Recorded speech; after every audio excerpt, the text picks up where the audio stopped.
Muito boa noite, meus caros amigos e amigas que acompanham a TV Canção Nova. Estamos começando o nosso programa Escola da Fé. Mais um programa, graças a Deus, para levar até você um pouco daquilo que está no coração da igreja.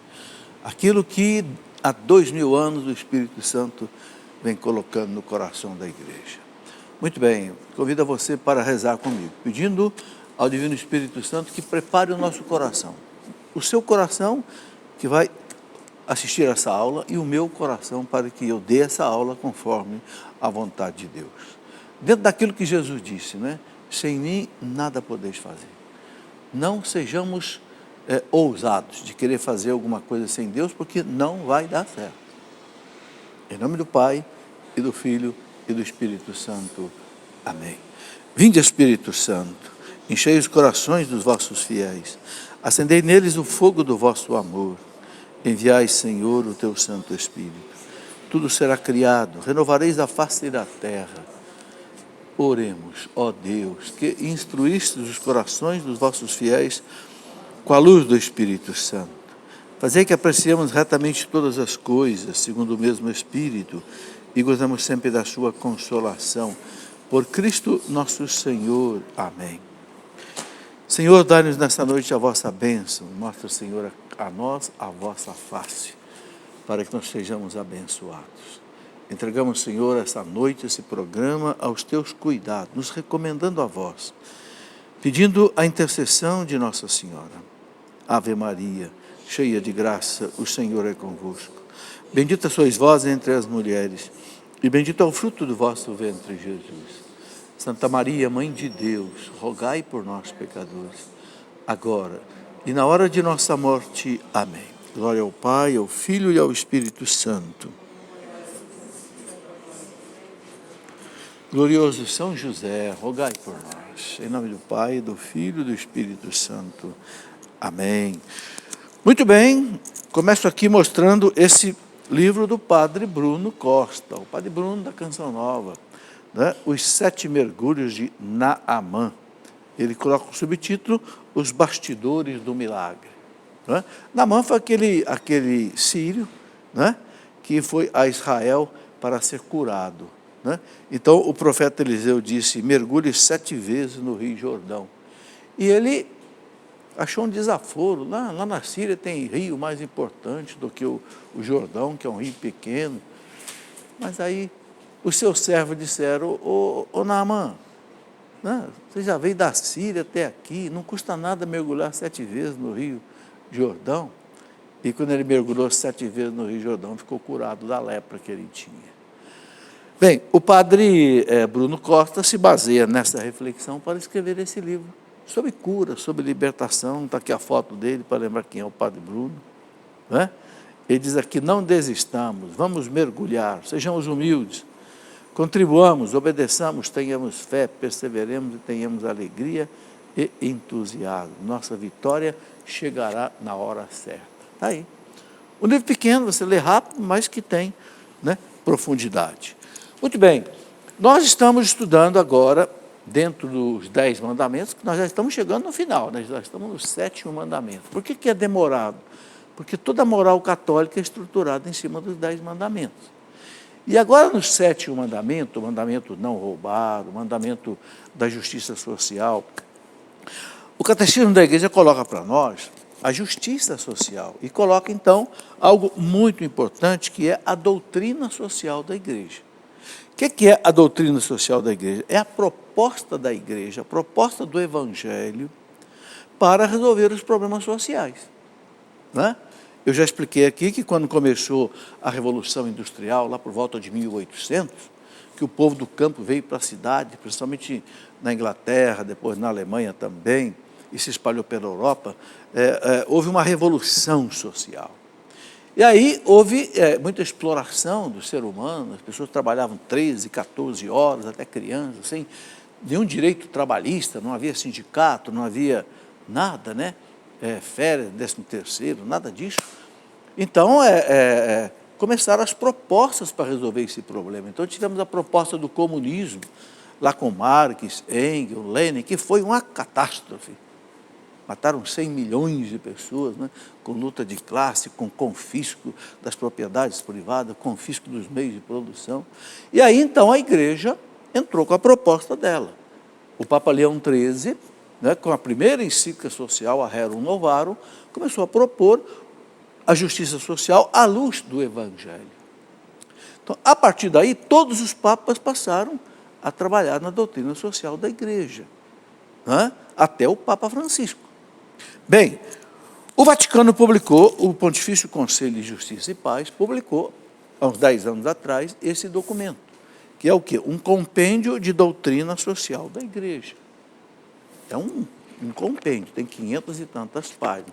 Ou seja, o que os papas, nesses 200 anos, mais ou menos, nos ensinaram?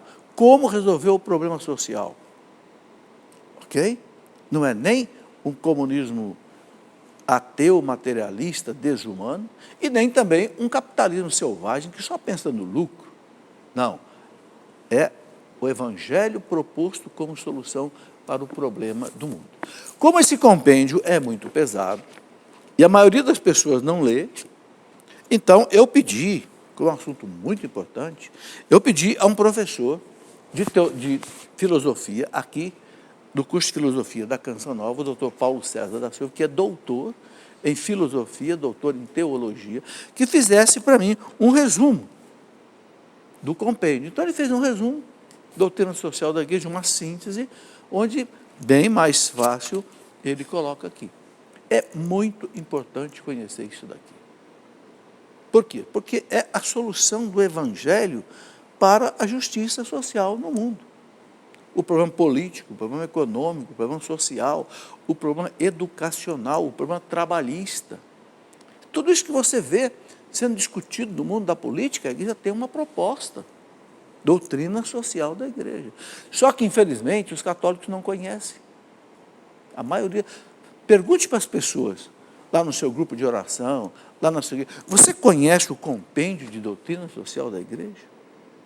Você conhece a doutrina social? Você vai ver que as pessoas não conhecem. Bem, dentro do 7º mandamento, o catecismo da igreja traz um resumo.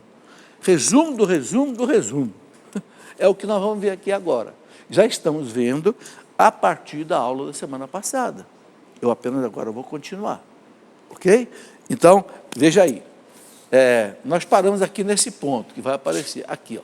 O catecismo, lá no parágrafo 2422, sempre que aparecer esse símbolo aqui, que é o símbolo de parágrafo, e aparecer um número, é uma citação do catecismo da igreja. Ok? Então, você vê que é a igreja nos ensinando. Então, o catecismo diz assim, o ensinamento social da igreja, ou seja, a doutrina social da igreja, abrange um corpo de doutrina, é uma doutrina, na qual se articula, à medida que a igreja interpreta, os acontecimentos ao longo da história, os movimentos políticos, sociais, econômicos, à luz do conjunto da palavra revelada por Jesus Cristo, com a assistência do Espírito Santo. Olha a importância disso. O que é, então, a doutrina social da igreja? É a igreja olhando para os acontecimentos da história, interpretando os acontecimentos da história à luz do Evangelho e inspirada, com assistência do Espírito Santo.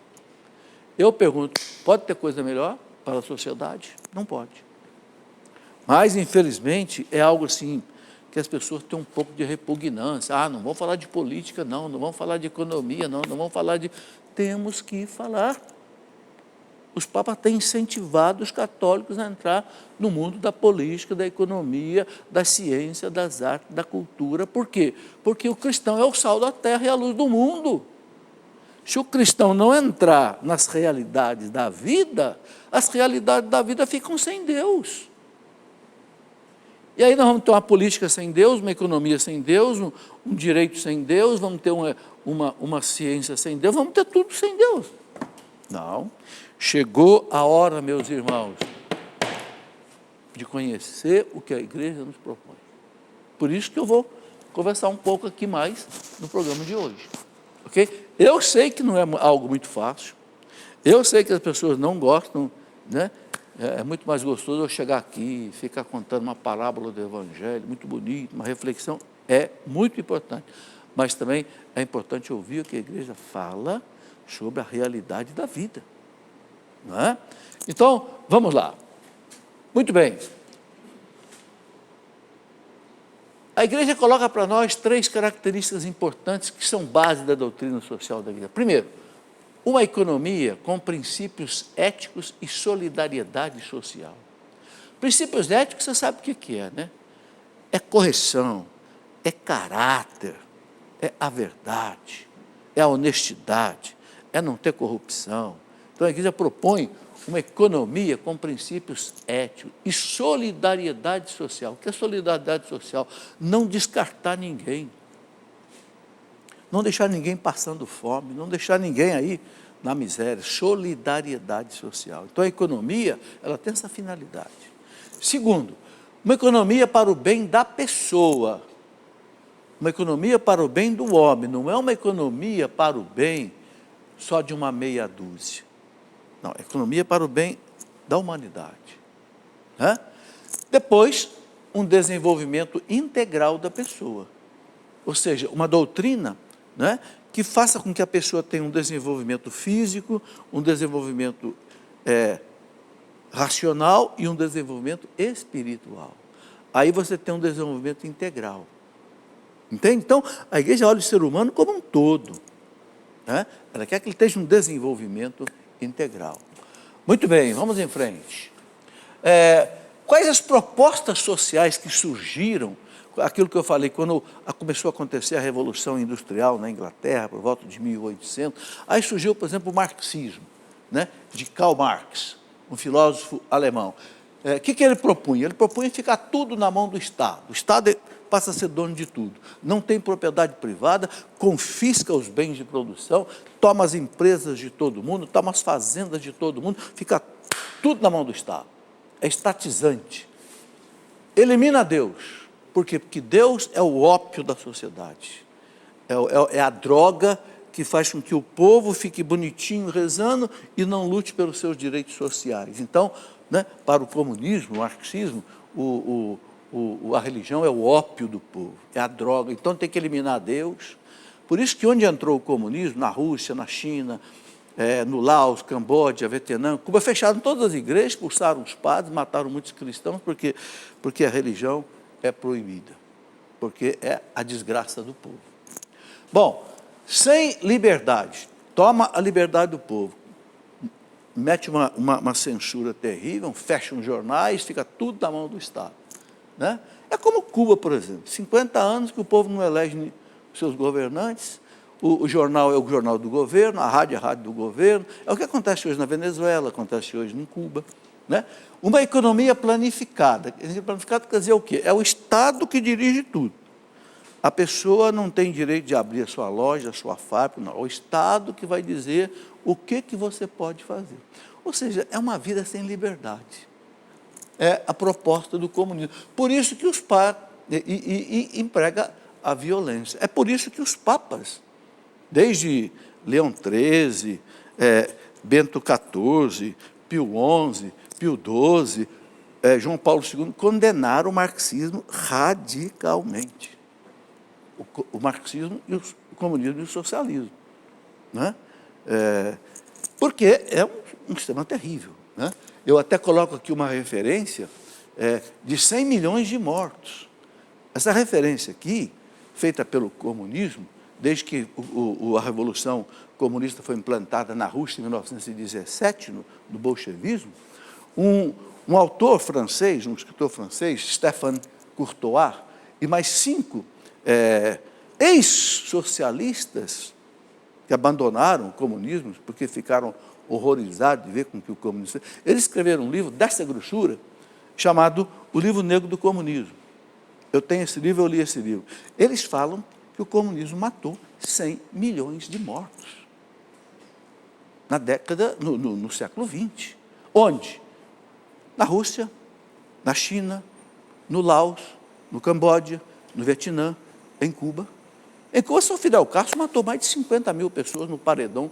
Por quê? Porque queria enquadrar todo mundo. O seu Che Guevara, né, que os jovens daí decantam, Che Guevara, botam uma foto do Che Guevara no peito, o maior assassino que houve na América Latina. Ele, pessoalmente, matou mais de 50 pessoas a tiro, sem julgamento, porque eram pessoas que não queriam se adaptar ao comunismo em Cuba. Então foi um horror. Então foi uma proposta que a igreja rejeitou radicalmente, o comunismo, com o seu Karl Marx, né, que queria resolver o problema social com a luta de classe, como assim, um motor da história. O que é a luta de classe? Joga pobre contra rico, joga patrão contra empregado, né, promove invasão de terra, promove invasão de propriedades alheias, anarquia. Né? E mete uma ditadura do proletariado, ou seja, o poder tem que ficar na mão do operário. Só que depois, né, cria-se uma nomenclatura. O que é uma nomenclatura? É uma elite que desfruta de tudo, né, e o operário mesmo não vê, né, os frutos dessa situação. Bom, o regime, então, uma proposta, foi uma proposta social totalmente condenada pela igreja, né, mas que, infelizmente, ainda hoje está na cabeça de muita gente. O padre Paulo vive fazendo pregações sobre o marxismo cultural. O que ele explica do marxismo cultural? Agora, ao invés de haver o marxismo pela violência, pelas armas, que eles viram que não funcionou. Por quê? Porque depois de 70 anos de comunismo na Rússia, a Rússia faliu, desabou, Cuba está aí, nessa miséria que nós vemos, Venezuela está lá, naquela desgraça que nós vemos, né? Resultado, faliu. Então, o que os mentores do marxismo fizeram? Né? Especialmente Antônio Gramsci, um italiano, né? Ele criou o tal marxismo cultural. Seguinte, então não vamos mais implantar uma revolução social pelas armas, não, vamos colocar uma revolução social pela cultura. Vamos fazer com que a universidade se torne marxista. É por isso que hoje nós temos muitas universidades que estão cheias de professores marxistas, que ainda adotam essa filosofia. É lamentável. Deixa eu ver lá do seu Antônio Gramsci, né? Um italiano, que gestou mais ou menos esse marxismo cultural. Viu que pelas armas não deu certo, vamos tentar ganhar pela cultura. Está aí. Por isso que não gosta de Deus. Por isso que implanta uma série de desordens na sociedade. Bom, mas vamos em frente. A igreja, né, também não quer um capitalismo selvagem, que é um regime que tem liberdade, que deixa o mercado conduzir a vida do povo, mas que esse selvagem quer dizer o quê? É um regime onde só se visa o consumo, a produção, o lucro e a economia de mercado. E aí fica um negócio também selvagem. Por quê? Porque muitas vezes o operário, o trabalhador é explorado em função de um lucro que o produtor quer tirar ao máximo. A igreja não é contra o lucro. A igreja não é contra a empresa ter lucro. A doutrina social da igreja fala claro. A empresa precisa ter lucro. Só que o lucro precisa ser investido. Para quê? Para dar mais emprego, para contratar mais gente, para poder dar melhor condição de trabalho para os empregados, para dar melhor salário, não só para o bolso do empresário. Entende? Então, se o lucro ele é olhado como um meio de melhorar a situação da empresa, a empresa tem que ser forte. A empresa não pode quebrar, a empresa não pode porque se a empresa quebrar, fica todo mundo desempregado. Então, a igreja quer que se mantenha uma empresa saudável, mas que o objetivo de tudo não seja simplesmente o lucro, mas seja o bem de todos. O bem da empresa, o bem, sim, dos donos e o bem dos empregados. Aí é o evangelho, é o amor conduzindo. Não é luta de classe, não é briga, não é essas coisas desagradáveis, ok? Então, o cristianismo ensina o quê? Vivendo a liberdade e vivendo a virtude, nós vamos ter justiça e vamos ter paz. Né? Então, vivendo a virtude, as virtudes humanas, né? A prudência, a temperança, as virtudes que nós já conhecemos, né? A humildade, a bondade, a mansidão, né? Patrões e empregados, tendo virtude, eles conversam, eles se entendem, chegam num acordo, não precisa nem fazer greve, ok? Então, havendo virtude e havendo liberdade, acontece a justiça e acontece a paz. É o evangelho aplicado na sociedade.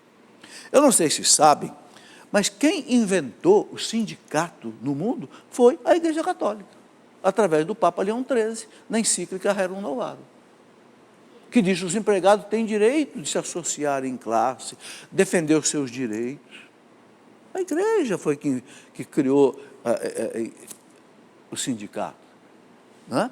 Mas não um sindicato para ficar fazendo greve política, para ficar fazendo arruar. Não, um sindicato forte para negociar com o patrão, conversar com o patrão. Não é? Cooperar com a empresa cooperar com... Não é para ficar simplesmente se chocando, se destruindo mutuamente. Bom, vamos em frente. O Catecismo, parágrafo 2257, diz assim: sem as luzes do Evangelho, olha que frase bonita, sem as luzes do Evangelho, a respeito de Deus e do homem, as sociedades facilmente se tornam totalitárias. Sem Deus, sem o Evangelho, as sociedades se tornam totalitárias, ou seja, é o regime ditatorial que você vê aí durante muitos anos, houve na Rússia, na China, nesses países todos que eu já citei. Por quê? Não tem Deus, não tem o Evangelho. Então, acaba a liberdade, acaba a justiça, e vive-se o confronto. O Catecismo, a moral denuncia o flagelo dos estados totalitários. O que é esses estados totalitários? Esses estados que o poder fica na mão do ditador, né? Que falsificam sistematicamente a verdade, mentem. O marxismo comunista é baseado na mentira. Mente, engana o povo. Exerce mediante os meios de comunicação uma dominação política da opinião. Sequestra os jornais, sequestra o rádio, sequestra a televisão e só fala o que o governo quer.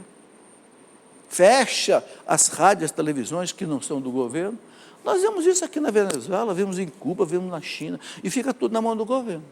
Então a igreja diz, não pode, né? Não pode haver um uso destes meios de comunicação, uma dominação política da opinião. Manipulam os acusados e as testemunhas de processos públicos, imaginam assegurar sua tirania, sufocando, reprimindo tudo que consideram delitos de opinião. Então, qualquer pessoa que disser alguma coisa contra o governo é punido, é presa, é sequestrada, é deportada. Né? Quer dizer, é um regime totalitário, terrível. Graças a Deus, no Brasil, nós não vivemos isso. Mas nós estivemos meio encaminhando para isso. Né? Mas, graças a Deus, o Brasil é um país que tem a democracia funcionando. Os três poderes independentes. O presidente, o executivo, o legislativo e o judiciário. E nós não podemos destruir nenhum desses três poderes. Às vezes eu vejo pessoas dizendo assim, vamos acabar com o Congresso, deputado é sem vergonha, deputado é corrupto. Você quer acabar com o Congresso, que é a voz do povo? Não, de jeito nenhum. Nós temos que melhorar o Congresso. Nós temos que melhorar o judiciário. Nós temos que melhorar o executivo. Como? Pelo voto. É você que vota para presidente. É você que vota para senador. É você que vota para deputado. Não reclame do deputado que está lá, porque você votou nele. Nós votamos nele, a nação votou nele. Então, nós precisamos ter um sistema forte. A igreja quer um sistema democrático forte, mas quer que sejam interdependentes. Um poder não engula o outro. O que é o totalitarismo? O totalitarismo é quando o executivo domina o legislativo, domina o judiciário e o executivo faz tudo sozinho. Ele faz as leis, ele executa as leis e ele decide como é que a lei deve ser aplicada. É o totalitarismo. Isso não pode acontecer. A igreja não... É exatamente o que a igreja está considerando aqui, né? Quem foge disso é considerado delito de opinião. Ou seja, sua opinião está errada, você deve ser castigado por isso. Bom, vamos em frente. O catecismo. Vocês estão vendo que eu estou lendo o catecismo da igreja. Eu acho muito importante você perceber isso. Eu não estou tirando nada da minha cabecinha. É a doutrina social da igreja. O catecismo, olha aqui. A igreja tem rejeitado as ideologias totalitárias e ateias associadas nos tempos modernos ao comunismo ou ao socialismo. Então, o catecismo diz claro, a igreja rejeita o socialismo, rejeita o comunismo dos tempos modernos. Bom, já levantou a plaquinha aí do intervalo, vamos fazer o nosso intervalo, mas daqui a pouquinho a gente volta para continuar esse assunto. Ok, já estamos voltando com a nossa Escola da Fé.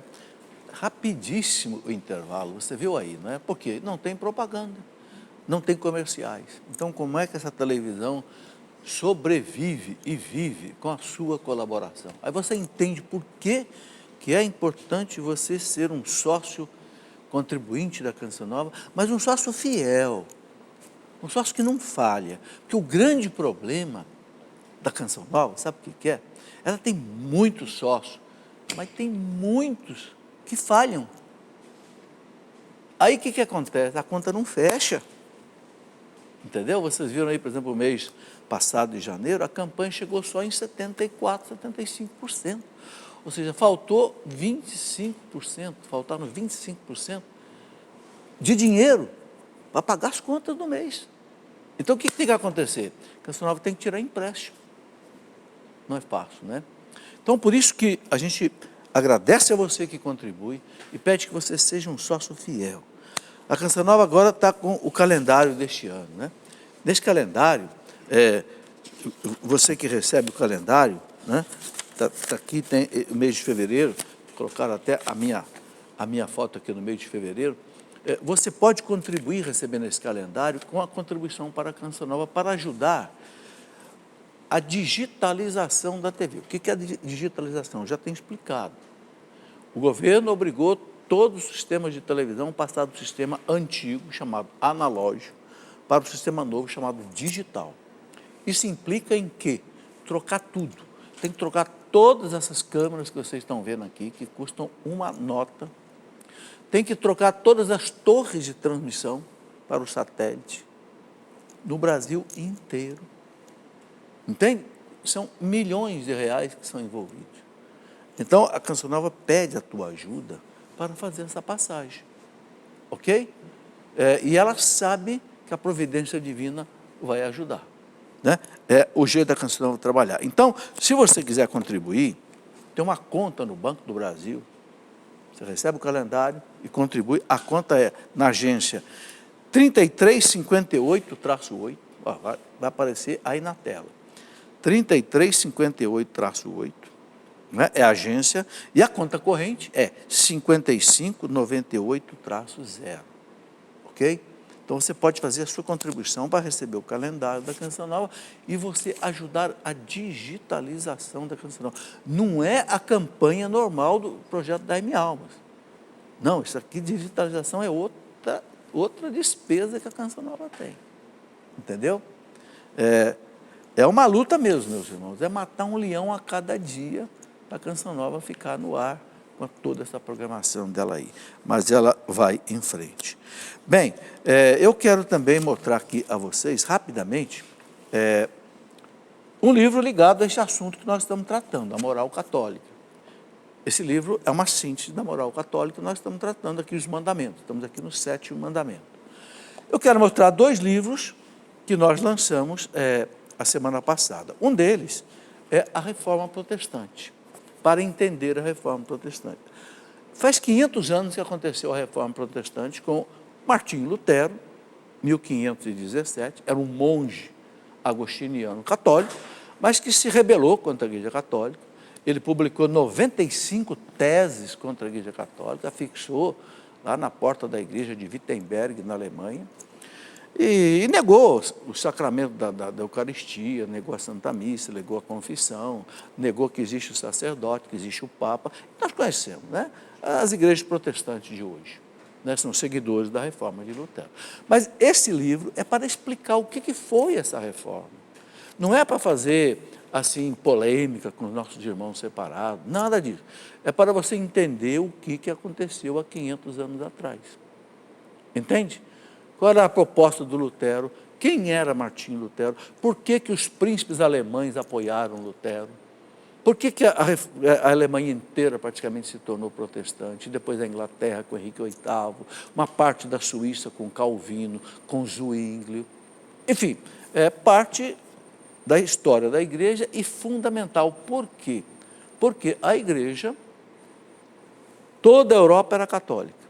A partir da reforma protestante, a igreja praticamente perdeu 1/3 da Europa, que se tornou protestante, e o resto continuou católico. Então, é um evento histórico muito importante. Então, as pessoas que querem conhecer, têm esse livro aí. E esse outro livro, foram 40 anos, que você está vendo aqui na capa, é o dia do meu casamento. E quem está de branco aí é Moçô Jonas, celebrando o nosso casamento há 45 anos atrás. Vou explicar por que eu escrevi esse livro. Foram 40 anos. É ruim falar da gente, né? Mas quando a minha esposa morreu, há 4 anos e meio atrás, na semana que ela morreu, eu recebi a visita de um padre, muito amigo meu, padre de Niterói, padre Demétrio Gomes, e ele disse: professor, valeria a pena o senhor escrever um livro contando os seus 40 anos de casado. Eu digo: padre, mas é chato isso, padre, fica falando da gente. Ele falou: não é, professor, sabe o que acontece? O senhor prega para casais no Brasil, fora do Brasil, já tem aí 40 anos que o senhor faz isso. É bom o senhor mostrar também que o senhor viveu isso que o senhor prega. É um bom testemunho que vai, inclusive, poder ajudar muitos casais. Mas, sabe, eu estava com o coração ainda muito ferido, né? Era a semana da morte dela. Eu deixei para lá, não vou nem esquentar com isso. Bem, mas passaram-se os anos, agora depois de 4 anos, né? Voltou na minha cabeça, sabe? Parece que Deus, quando quer um negócio, ele fica meio que insistindo. Então eu escrevi, contando aqui um pouco da nossa vida de casado, né? Nós tivemos 5 filhos, tivemos 12, eu tenho hoje 12 netos, né? Enfim, o que essa mulher ajudou na minha vida, o que foi importante na minha vida, né? A presença dela, porque eu acho que os casais podem talvez ser ajudados com isso. Muito bem, vamos continuar com a nossa caminhada aqui com a doutrina social da igreja. Bom, então, a igreja tem rejeitado as ideologias totalitárias, as ideologias ateias, que não têm Deus, associadas, e nos tempos modernos ao comunismo e ao socialismo. A igreja rejeita, mas a igreja rejeita também, olha aqui, além disso, na prática do capitalismo, ela recusou o individualismo e o primado absoluto da lei do mercado sobre o trabalho humano. A igreja não é contra o capitalismo. A igreja não quer um capitalismo selvagem. O que é um capitalismo selvagem? Que só deixa a economia na mão do mercado. O que é o mercado? O mercado é o sistema econômico do país. Então, por exemplo, deixar, por exemplo, que aconteçam os lobbies, aconteçam os cartéis. O que é um cartel, por exemplo? Cartel é o seguinte, vamos supor, só tem 3 empresas que produzem, por exemplo, vamos chutar aqui um exemplo, só tem 3 empresas que produzem, por exemplo, um produto qualquer importante para a nação. Vamos supor, combustível. Aí os 3 empresários se reúnem e dizem assim: vamos nós 3 subir o preço. Porque não tem mais ninguém para vender, então o povo vai ser obrigado a comprar de nós 3. Isso chama-se cartel. É uma exploração econômica. Quer dizer, aí é o mercado regulando a coisa. Isso acontece, por exemplo, no campo do petróleo. Os países detentores de petróleo, muitas vezes, se reúnem e fazem um cartel. Os países exportadores, às vezes, de minério, fazem um cartel. Então, a igreja não pode ficar isso simplesmente na mão do mercado. É por isso que hoje tem na economia órgãos que regulam isso, né? Para que não aconteça esses cartéis, não aconteça esses lobbies dentro dos, por exemplo, né, do próprio governo. Então a igreja, ela não é contra o uso do capital para desenvolver a economia, o chamado capitalismo. Ela não quer que haja um capitalismo selvagem, onde só se pense no lucro, onde só se explora as pessoas, se explora a sociedade. Vejam como é que é a cultura do evangelho, a cultura do amor, a cultura da solidariedade aplicada à política, à economia, entendeu? Ao trabalho.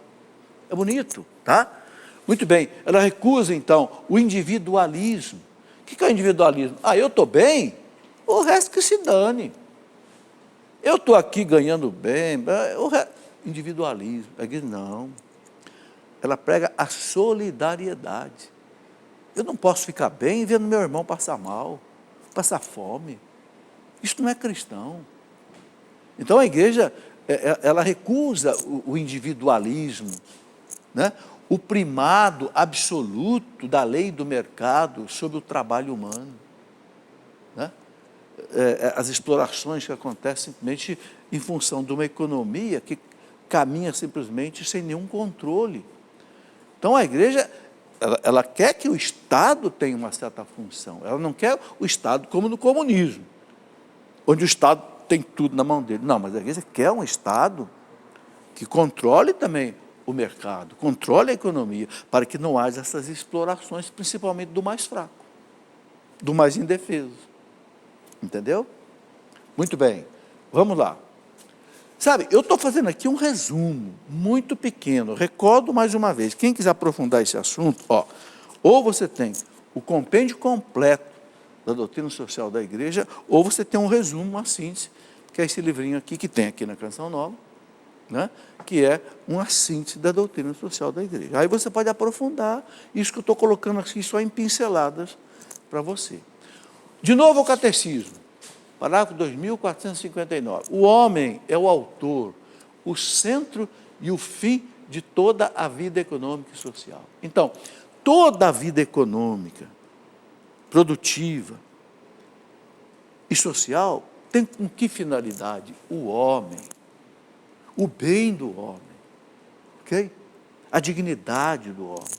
É isso que a igreja quer. O ponto decisivo da questão social é que os bens criados por Deus para todos, de fato, cheguem a todos, conforme a justiça e com a ajuda da caridade, não com a violência, não com a luta de classe, com a caridade. A igreja quer que todos nós entendamos isso. Tudo que Deus deu é para todos. Então, se eu tenho mais, se eu sou mais inteligente, se eu estudei mais, consequentemente eu ganho mais, eu tenho um emprego melhor, eu não posso ser individualista, só pensar em mim. Se eu tenho uma empresa, se eu sou um empresário, eu tenho que pensar nos meus empregados, eu tenho que pensar nas famílias dos meus empregados. Ou seja, a igreja quer que a justiça aconteça pela caridade, ou seja, pelo Evangelho. É possível? É possível. Não é fácil. Não é fácil por quê? Porque nós somos egoístas. O dinheiro é o Deus de muita gente, então não é fácil. Mas é possível. Tem muita gente boa que vive de acordo com isso. Vamos lá. O catecismo. A sociedade tem direito a uma informação fundada na verdade, na liberdade e na justiça. É outro ponto importante da doutrina social.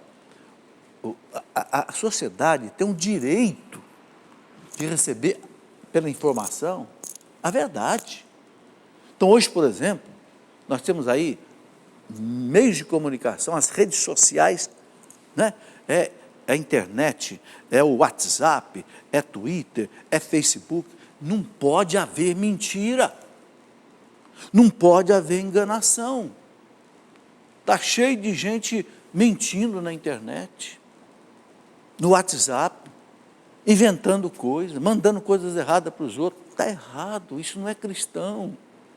O cristão vive pela verdade. Jesus disse, eu sou a verdade vos libertará. Assim como o Estado não pode dominar os meios de comunicação para querer colocar a mentira dele para o povo, os Estados totalitários, nós também, individualmente, não podemos mentir para as pessoas.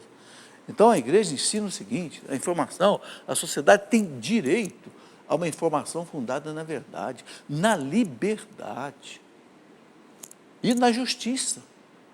Aí nós vamos ter paz. É isso a justiça social. É conveniente que se imponham moderação e disciplina no uso dos meios de comunicação social. Olha o que a igreja está dizendo para nós. Desde você que é criança que usa um celularzinho aí, desde você que é mãe, pai de família que usa aí seu WhatsApp para mandar mensagem para os outros, não fica espalhando mensagem que você recebe, que você não tem certeza que é verdade. Recebe um negócio, já passa para todo mundo, depois descobre que é mentira o que recebeu. Cuidado, olha o que a igreja diz. É conveniente que se imponha moderação, disciplina no uso dos meios de comunicação social. Senão você sai difamando as pessoas, você sai denunciando coisas que não é verdade. Aí já é pecado contra o 8º mandamento, né? Não é nem pecado contra o 7º mais, é levantar falso testemunho. Certo? Então, gente, vamos ter seriedade. Né? O celular é um aparelho maravilhoso. Você tem o mundo no bolso. O mundo no bolso. Você conversa online com alguém que está no Japão, nos Estados Unidos. Você manda uma mensagem, você fotografa aqui e manda para a pessoa, na hora. Gente, que coisa extraordinária, que dom de Deus maravilhoso que Deus nos deu. Mas nós temos que ter juízo. Nós temos que ter juízo. Nós temos que ter responsabilidade. Eu não posso ficar brincando com o celular, mandando fotografia de mulher nua para os outros, fazendo piadinhas sem graças, difamando as pessoas. Isso é pecado. Nós estamos destruindo uma obra maravilhosa que Deus nos deu, que é um aparelho celular, que salva vidas, que dá emprego para muita gente. Eu vi passar na rua da minha casa um carroceiro que vive ganha vida com a sua carrocinha, carregando um monte de terra daqui para lá, um monte de areia daqui para lá, um monte de pedra daqui para lá, o celular dele escrito na carroça. Que beleza! Ele está trabalhando, acabou que o celularzinho dele toca, olha, por favor, traz aqui para mim uma carroça de areia. Ele vai lá, leva e ganha um dinheirinho dele. Que beleza o celular. Mas nós temos que ter responsabilidade. Deus vai perguntar para nós: o que você fez com o seu celular? O que você fez com a sua internet? O que você está fazendo com o seu Twitter? O que você está fazendo? Você está usando o seu Facebook só para aparecer? Você está usando o seu Facebook só para mostrar que você é o cara? É para isso? Colocando falso. Às vezes eu abro o Facebook, tem coisa maravilhosa no Facebook. A pessoa ensinando coisa bonita no Facebook. Olha como é que você faz para você tirar uma mancha num tecido. Faça assim, assim, assim, assim. Que legal! Tem coisas maravilhosas. Mas tem quantas coisas que eu não posso contar aqui. Não é verdade? Tem coisas que eu não posso contar aqui. Filme pornográfico, vídeo pornográfico, vídeo com gente falando palavrão. Não é possível. Sabe, gente, nós temos que ser dignos desses dons que Deus nos dá. Porque Deus vai pedir conta para nós. Use o seu celular. Eu uso meu Facebook só para falar de Deus, das mensagens de Deus. Eu uso meu Twitter, tenho lá quase que 100 mil seguidores no meu Twitter, tem quase 1 milhão de seguidores no Facebook, mas eu não ponho uma bobagem, de jeito nenhum, porque eu sei que Deus vai... Você já pensou? Eu ponho uma bobagem no meu Facebook, ele alcança quase 1 milhão de pessoas. Eu ponho uma bobagem no meu Twitter, ele alcança quase 100 mil pessoas. Deus vai perguntar para mim: por que você fez isso, meu amigo? Então, olha como é importante a reflexão da igreja. moderação e disciplina no uso dos meios de comunicação social. As redes sociais.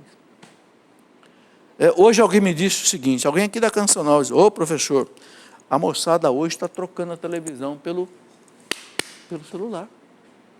Porque o celular você carrega no bolso, a televisão você não carrega, né? O celular você leva para o banheiro, você leva para o ônibus, você leva para a caminhada.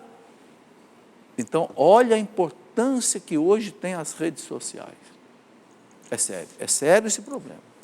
E olha, cuidado com as crianças, né? Porque as crianças são apaixonadas por isso. Eu fico impressionado de ver meus netinhos lá, senta num cantinho lá, parece que esqueceu do mundo. Fica ali encolhidinho com o negocinho no ouvido aqui, né? Espetado ali no bichinho, e ali ele fica, o que é isso? É joguinho. Os pais têm que acompanhar. O que está entrando no coração dessa criança? Bom, vamos em frente.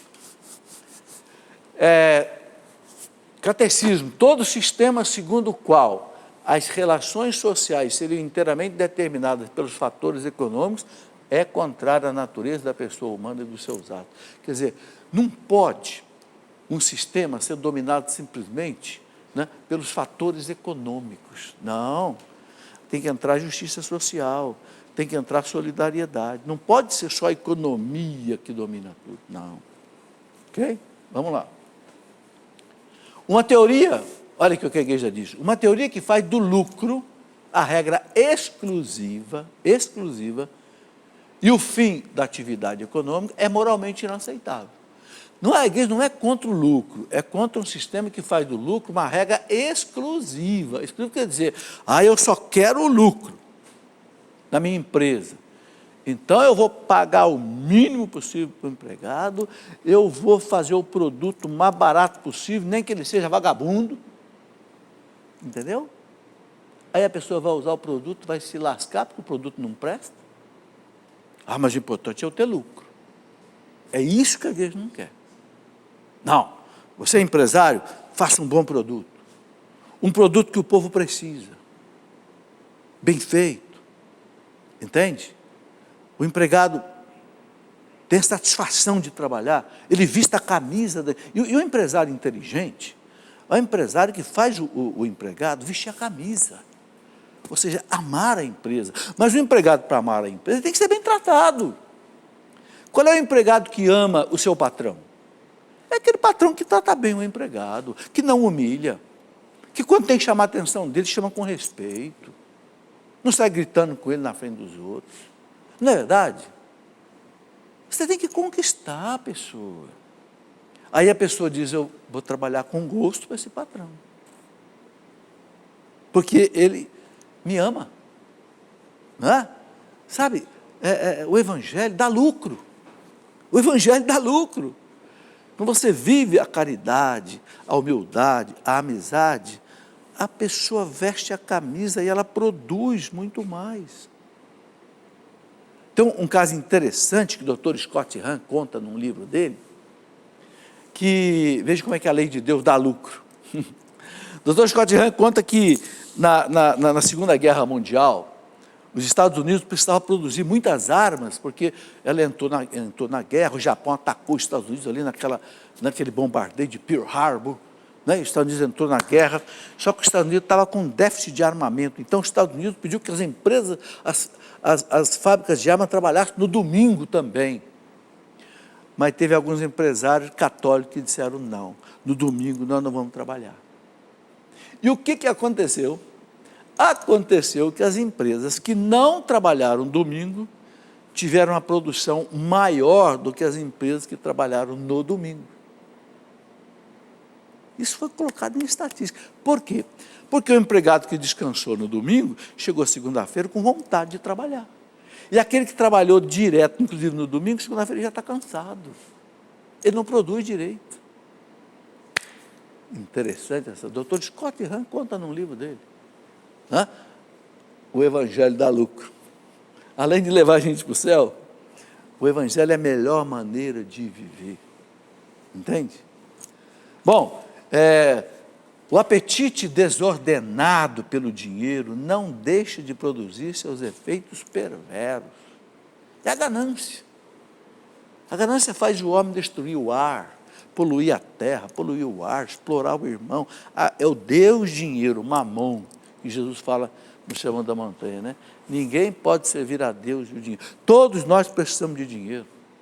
Claro, sem dinheiro a gente não vive. Até Jesus tinha um tesoureiro no grupo dele, até Jesus tinha. Mas nós não podemos ser escravos do dinheiro. A gente tem que estar montado no dinheiro. Não pode o dinheiro estar montado na gente. Entendeu?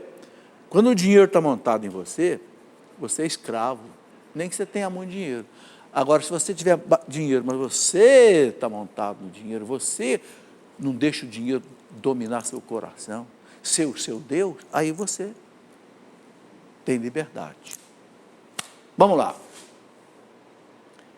A regulação da economia exclusivamente por meio planejamento centralizado é o que acontece no comunismo, né? A economia planejada, tudo na mão do Estado, perverte na base os vínculos sociais. Sua regulamentação unicamente pela lei do mercado vai contra a justiça social também, pois há muitas necessidades humanas que não podem ser atendidas pelo mercado. Eu já falei disso, né? O governo tem que também controlar o mercado para que não aconteçam os lobbies, essas coisas, esses cartéis que eu já falei. Pode passar?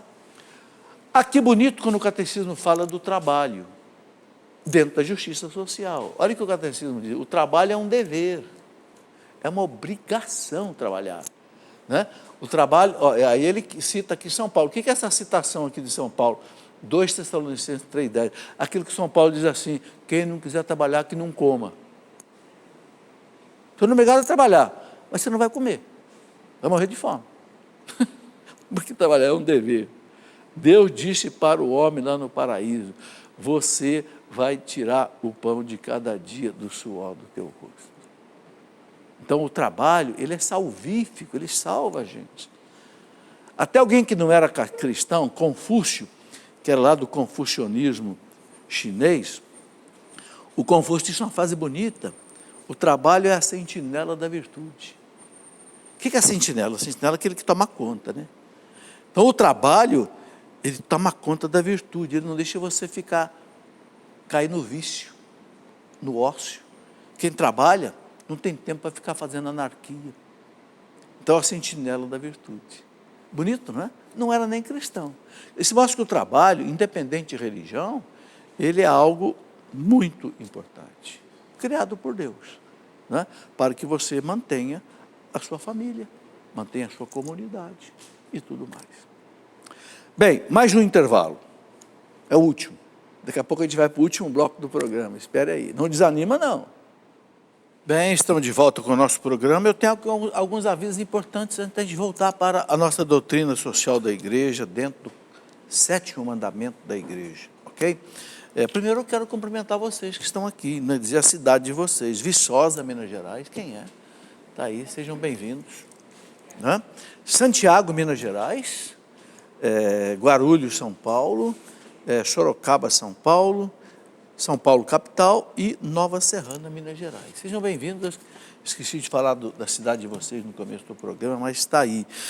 Quero comunicar uma coisa muito interessante. Kairós, Terço dos Homens, dia 19 de fevereiro.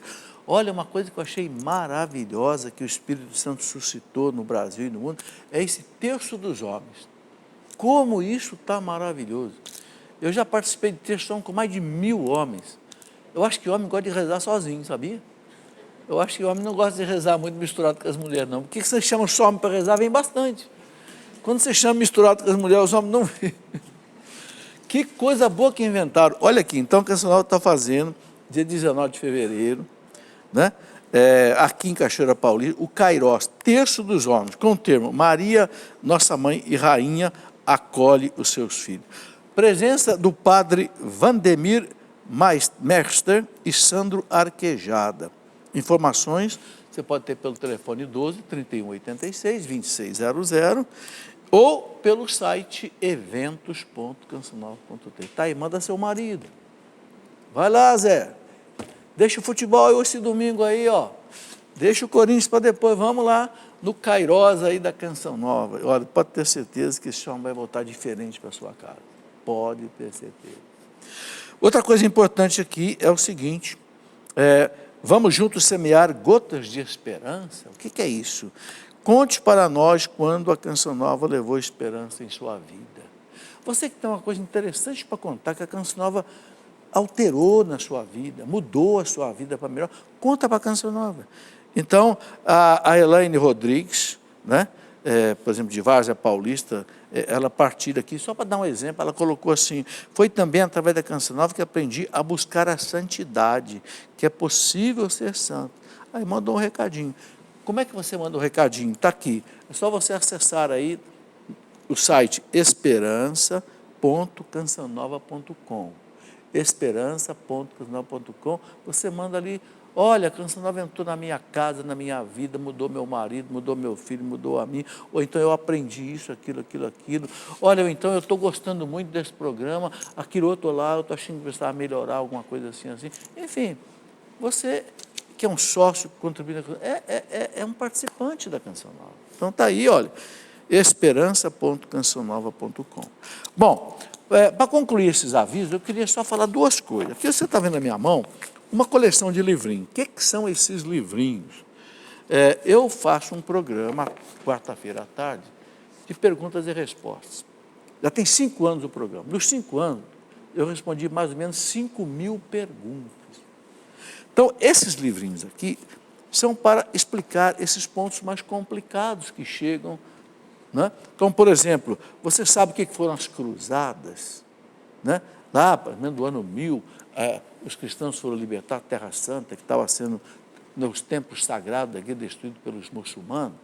Você conhece a verdade sobre o caso Galileu Galilei, especialmente os universitários, né? Qual a importância da oração na sua vida? Depois, aqui só um exemplo, tem outros livrinhos, tá? Você conhece o poder do sangue de Cristo? Enfim, você sabe o que foi o caso de Santa Joana d'Arc, aquela santa francesa que morreu queimada na fogueira? Né? Você sabe o que é a ideologia de gênero? E tem outros, as páginas mais difíceis do Antigo Testamento, é uma coleção, ok? Que você pode adquirir aqui na Canção Nova também. E junto com isso, eu comecei um curso de teologia à distância pelo meu site chamado cleofas.com.br. Esse curso é um curso de teologia à distância. Eu chamei de Escola da Fé Online. Você tem todo dia um vídeo que eu gravo sobre a matéria, uma página para ler e um texto para ouvir, gravado em MP3. Bom, qual é o assunto? Toda a teologia.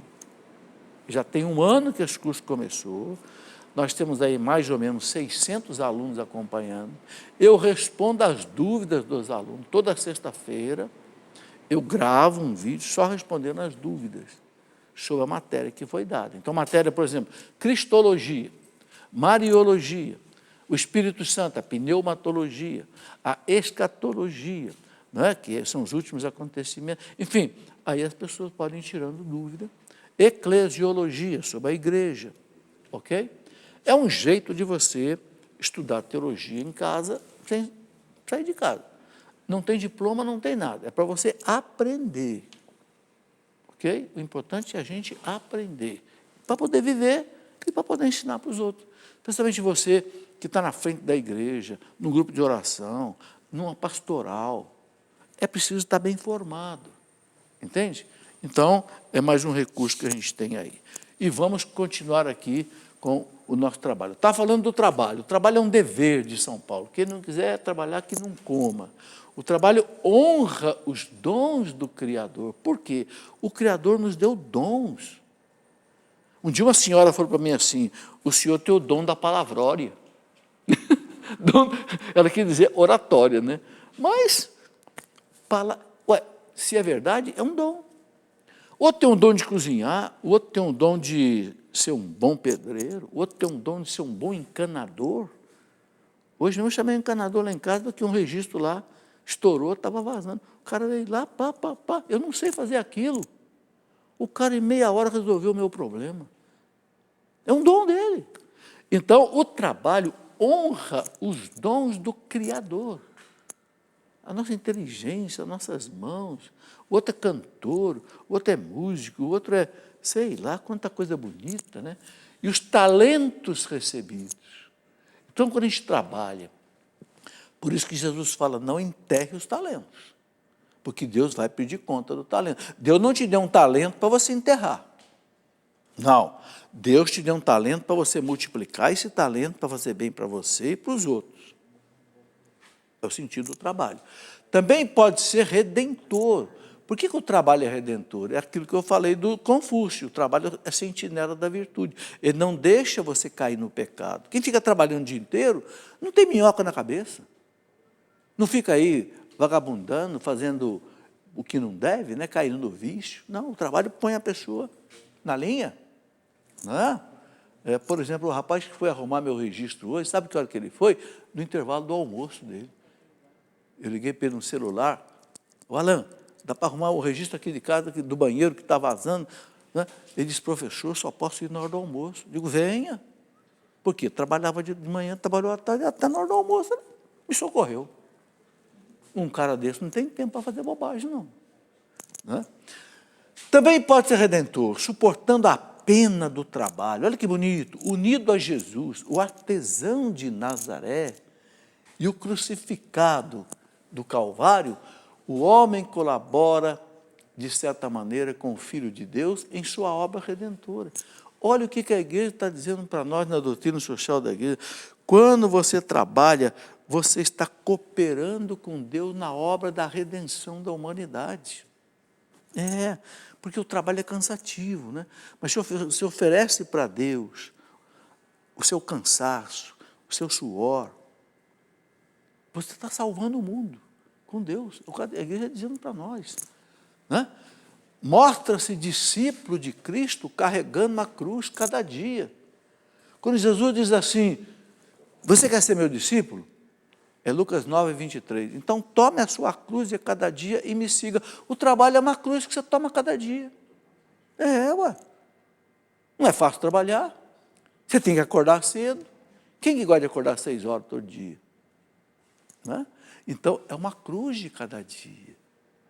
Então, a cruz de cada dia, a gente pensa que é só o sofrimento. Não, o trabalho de cada dia é a cruz que Jesus manda você carregar. Agora, Ele quer que você carregue com galhardia. O que é galhardia? Com amor, bem feito. Né? São Paulo diz assim para os Colossenses, capítulo 3, da carta aos Colossenses, versículo 17. Tudo que você fizer, fazei em nome do Senhor Jesus, dando por Ele glória a Deus Pai.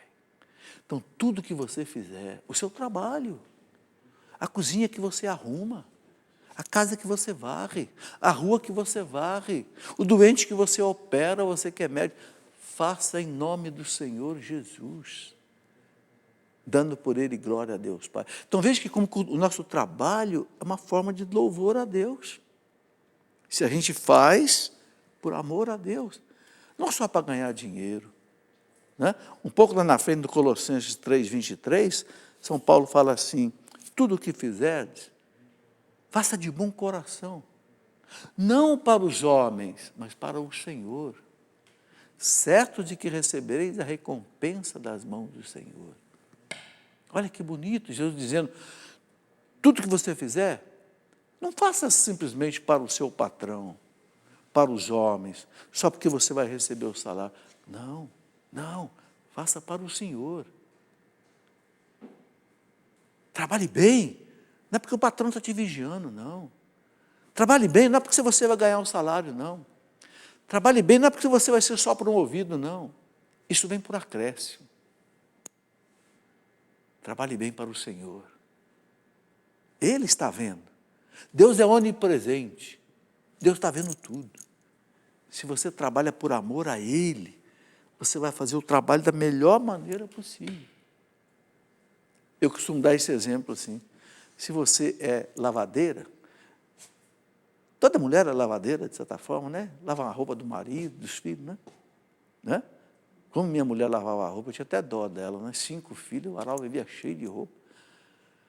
Mas se você lava uma roupa pensando assim, essa camisa que eu estou lavando aqui, não é simplesmente uma camisa que eu estou lavando do meu marido, não.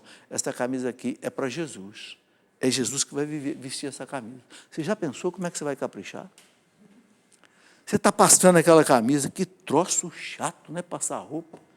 Eu nunca fiz isso na minha vida, porque a minha coitada fazia. Mas que coisa mais chata ficar passando. Mas eu vou passar essa camisa aqui, porque é Jesus que vai vestir essa camisa. Você já pensou que capricho você vai fazer? Então, São Paulo fala, diz assim, faça todas as coisas, não para os homens, para o Senhor. Eu vou dar esta aula aqui, é como se Jesus fosse o aluno que está assistindo. Eu vou operar esse doente aqui, eu que sou médico, é como se Jesus fosse o paciente. Entendeu? Eu estou atendendo esse cliente aqui, eu que sou funcionário público aqui no meu guichê, eu estou atendendo esse paciente aqui, é Jesus que eu estou atendendo. Muda a vida da gente, não muda? Não muda a vida da gente? É que ele está explicando aqui, ó. O trabalho pode ser um meio de santificação. É por isso. Porque eu faço do trabalho uma coisa tão bem feita que eu estou ajudando Deus a salvar o mundo. Gente, as duas coisas que Deus colocou no mundo quando Ele criou o mundo. O trabalho e a família. Vocês repararam? Já leu o livro do Gênesis no começo? Deus criou o homem, a mulher, a família e disse, trabalhe. Né? Já que vocês fizeram a besteira de pecar, agora você vai ter que trabalhar, já era para trabalhar, mas só que era para trabalhar sem o suor do rosto. Agora, por causa do pecado, você vai trabalhar com o suor do rosto. Mas o trabalho não vai ser um castigo, não. O trabalho vai ser redentor. O trabalho vai ser um meio de você se salvar. É por isso que São José Maria Escrivá de Balaguer, que fundou o Opus Dei, essa prelazia maravilhosa da igreja, ele fundou tudo em cima do trabalho. Você dignifica o trabalho e o trabalho te dignifica. É o que a doutrina social ensina para nós. Vamos lá. A vida econômica abrange interesses diversos, claro. Deve haver empenho no sentido de minimizar os conflitos, patrões e empregados, pela negociação que respeite os direitos e os deveres de cada parceiro social. Então, o que a igreja quer? Não haja conflitos. Patrões e empregados sentem na mesa, discutem. Hoje o governo entra com um representante também do Ministério do Trabalho, né, para que haja acordo entre patrões e empregados nas negociações de salário e tal, para que não haja greve. Que coisa horrorosa, por exemplo, nós vemos agora aqui, lá no Espírito Santo, né? Até a polícia de greve, o povo na rua desesperado, o número de crimes aumentando violentamente. Não pode acontecer isso. A igreja quer que não haja conflito, haja acordo. Porque a pior coisa que pode haver, meus irmãos, é não haver acordo. Os advogados dizem, é melhor um mau acordo do que uma demanda na justiça. Pergunte para qualquer advogado. Porque na justiça a coisa complica. Você gasta, você não sabe quando vai ser resolvido. É melhor fazer um mau acordo aqui. Ou seja, você perdeu um pouco, o outro também perdeu um pouco. Meus irmãos, a gente às vezes tem que perder para ganhar. A gente não quer perder nada, não quer perder nada, não quer perder nada, aí sai para a briga. Por que os judeus e os árabes lá em Israel, lá na Palestina, não chegam num acordo? Os judeus e o Estado palestino, o território palestino. Por quê? Porque os dois acham que têm direito.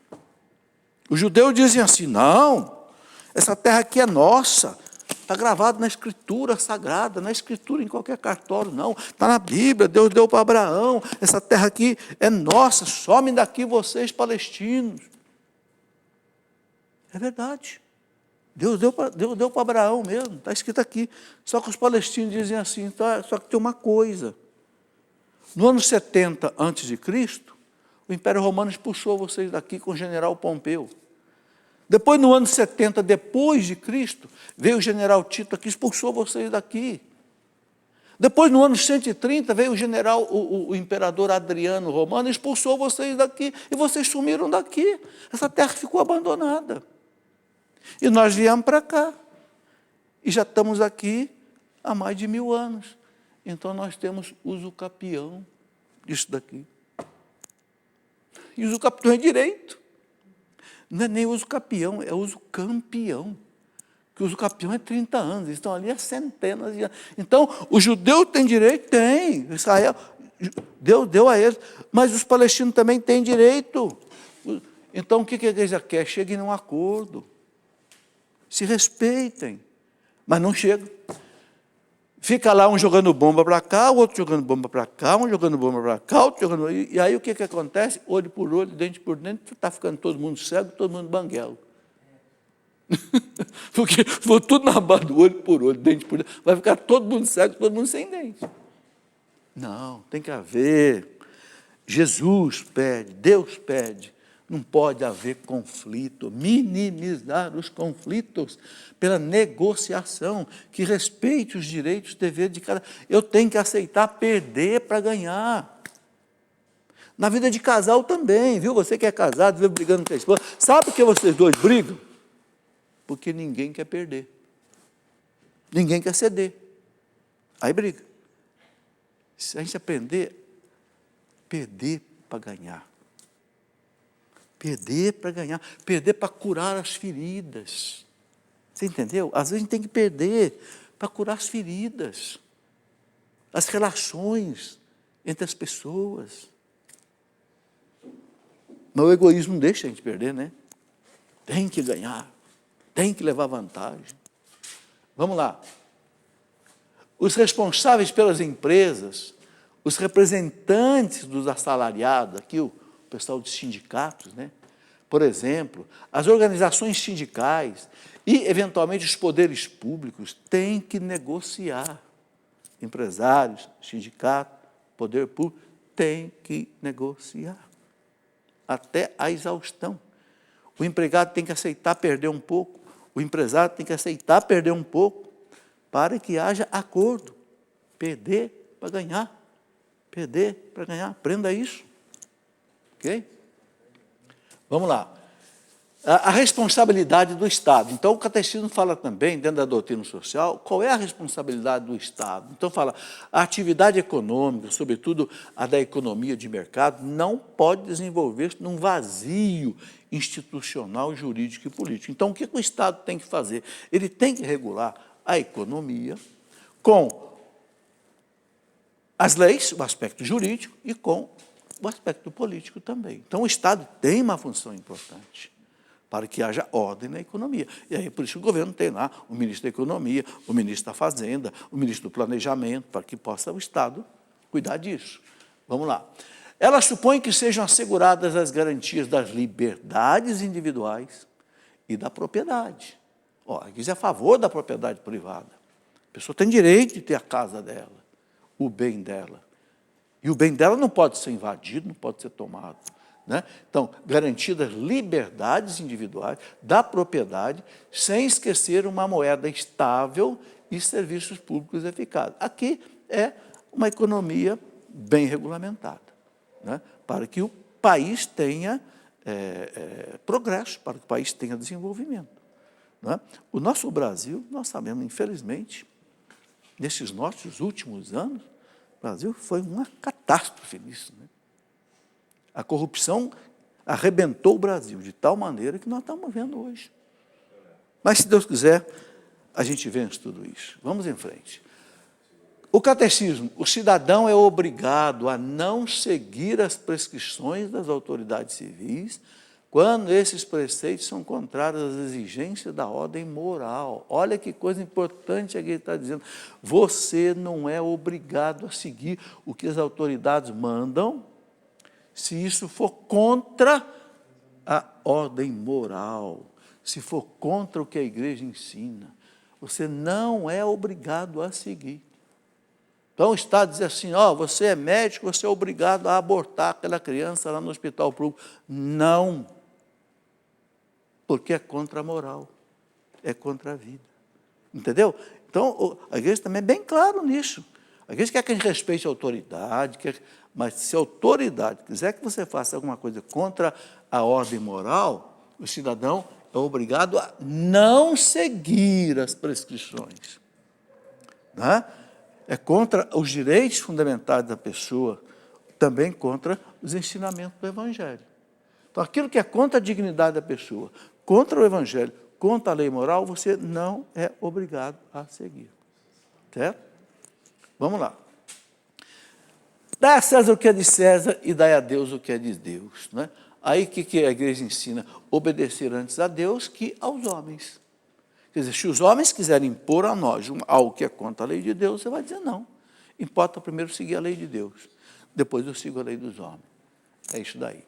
E aqui, a autoridade pública deve respeitar os direitos fundamentais da pessoa humana e as condições de exercício da sua liberdade.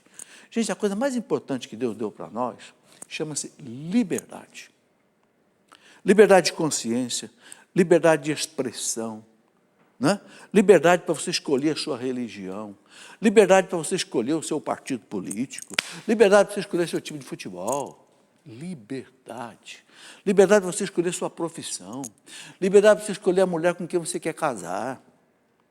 Antigamente os pais marcavam o casamento, né? Ah, fulano vai casar com fulano. Não, a igreja acabou com isso. Então, a liberdade é o dom que nos faz imagem e semelhança de Deus. Por isso que os regimes comunistas são terríveis, porque a primeira coisa que tira da pessoa é a liberdade. Faz a pessoa como um passarinho preso na gaiola. Né? Bom, vamos em frente. Os responsáveis pelas empresas têm perante a sociedade a responsabilidade econômica e ecológica por suas operações. O que é a responsabilidade ecológica? É as empresas não poluir a terra. Onde é que você vai jogar os resíduos, né, da produção? Muitos tipos de produção geram muito detrito, então tem que fazer, por exemplo, se o resíduo está na água, tem que fazer uma estação de tratamento de água. Você não pode jogar aquilo no rio, porque vai poluir o rio, vai poluir a água, que alguém lá na frente vai beber. Então, você não pode poluir a água, você não pode poluir a terra, você não pode pegar um produto, por exemplo, radiativo, um produto, e jogar na terra em qualquer lugar, você contamina a terra, vem a chuva, bate ali, a chuva leva aquilo para o rio, e você envenena o rio. Eu me lembro da minha cidade, quando eu era menino, aqui, no Rio Paraíba, meu pai dizia que pegava dourado desse tamanho. Hoje você não pega nem lambari desse tamanho mais. Por quê? Poluíram os rios tudo. Joga os produtos dentro do rio. Quer dizer, nós estamos estragando a nossa própria casa, que é o que é a terra.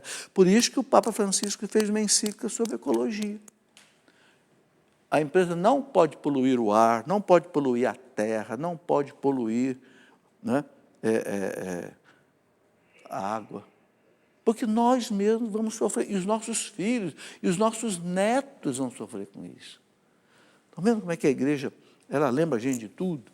Então, a responsabilidade econômica, por suas operações, tem o dever de considerar o bem das pessoas e não apenas o aumento dos lucros. Vê como é que a gente insiste nisso, né? Não é só olhar para o lucro, é olhar para o bem das pessoas. É a caridade cristã. Né? Vamos lá. Entretanto, estes são necessários, pois permitem realizar estes quem? O lucro. Ele está dizendo aqui, estes são necessários, pois permitem realizar os investimentos que garantem o futuro das empresas, garantindo o emprego. Então, olha aqui, a igreja não é contra o lucro. A igreja é a favor do lucro. Ela só não quer um lucro que tire o sangue das pessoas. Mas um lucro justo, necessário, né, que faça aumentar os investimentos, garantindo o emprego, a igreja quer que aconteça. Ok? Então, você deve amar a empresa que você trabalha.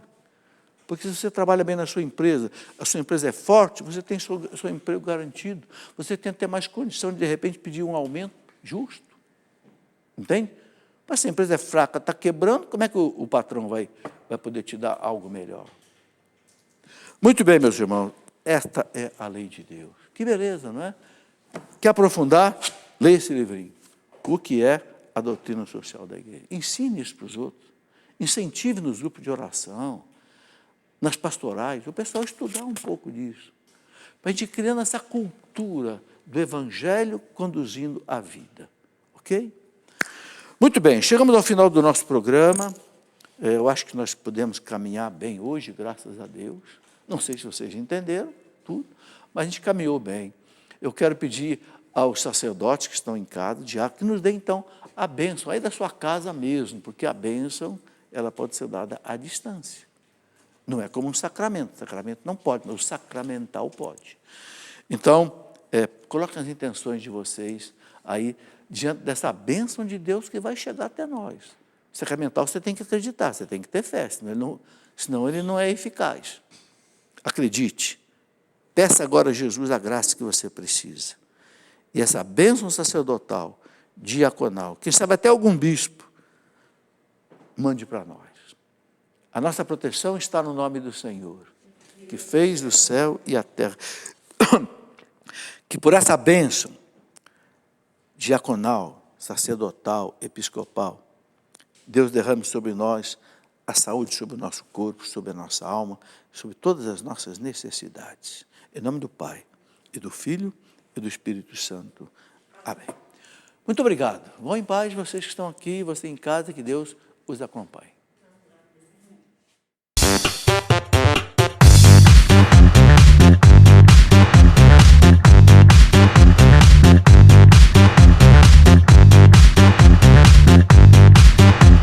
CançãoNovaPlay.com. Assine já!